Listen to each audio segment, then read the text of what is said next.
Two glass bulbs A and B are connected by a very small tube of negligible volume having a stopcock.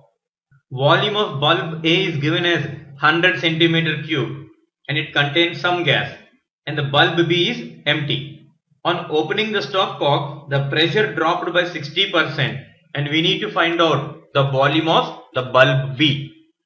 So here again two glass bulbs are given A and B, and these two are connected by a very small tube of negligible volume having a stopcock here.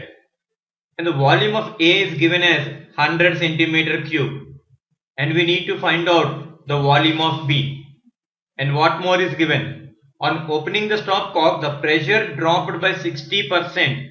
Initially, if we take the pressure of A as P, now the pressure dropped by 60% means now it became 40% of the original value, isn't it? So now this is P into 40 upon 100. I repeat here, after opening the stopcock, the pressure dropped by 60%. Means initially if it is 100, now it is reduced by 60. So now it became 40. So as we took the initial value as P, now it became 40% of that P. So here we have two conditions. One is the initial conditions and the second one the final conditions. Initial conditions means when both of them are separate.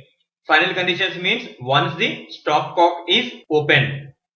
Now as we are maintaining the constant temperature and the pressure and volume are related by the Boyle's law as P1 V1 equal to P2 V2. So initially the pressure is P and the volume is 100 centimeter cube.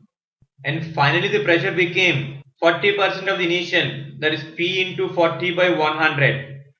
And the volume now becomes 100 plus V, because now we are connecting both of them. So here we need to take it as 100 plus V. And on solving, finally we get the volume as equal to 150 centimeter cube. And that is there in option B.